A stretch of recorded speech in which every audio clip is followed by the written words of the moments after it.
Hei, acest video este pentru cei care se întreabă ce se va întâmpla cu masa mea musculară atunci când încep să fac strongman.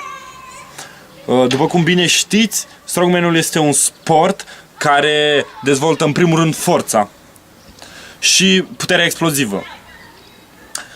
De aceea mulți se întreabă, hei, ce se va întâmpla cu masa mea musculară?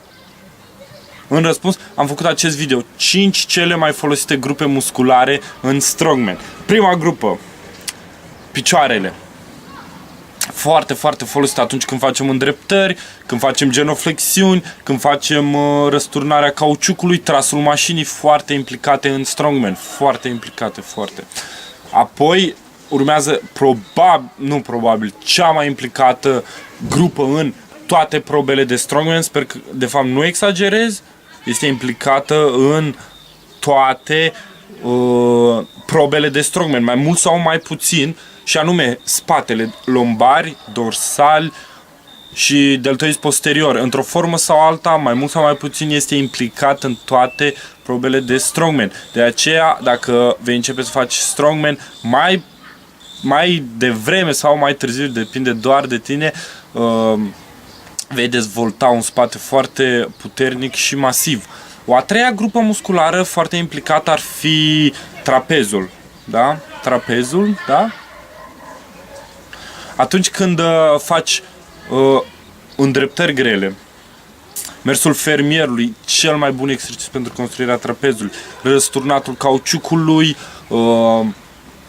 trasul mașinii, ar fi doar câteva exemple care arată cât de implicat este trapezul de fiecare dată când ridicăm ceva de jos, când cărăm, când încărcăm ceva, trapezul este acolo să ne ajute.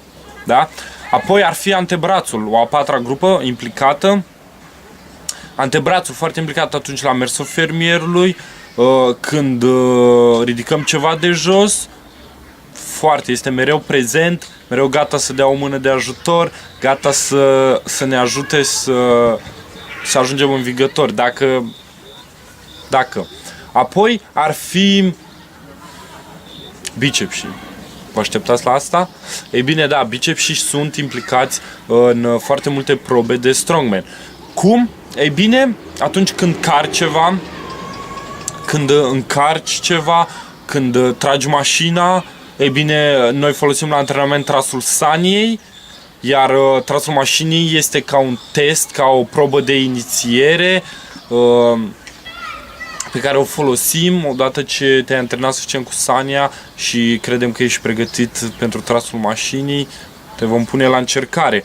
Bicepsii foarte implicați în asta și ar fi foarte multe de spus. Vreau să păstrez acest video scurt și ar mai fi grupe musculare, dar acestea sunt 5 cele mai implicate. Țineți minte, spatele cel mai implicat în toate probele de strongman, este peste tot. Da. Ar mai fi umerii, dar voiam să mențin acest video doar 5, da? 5 grupe.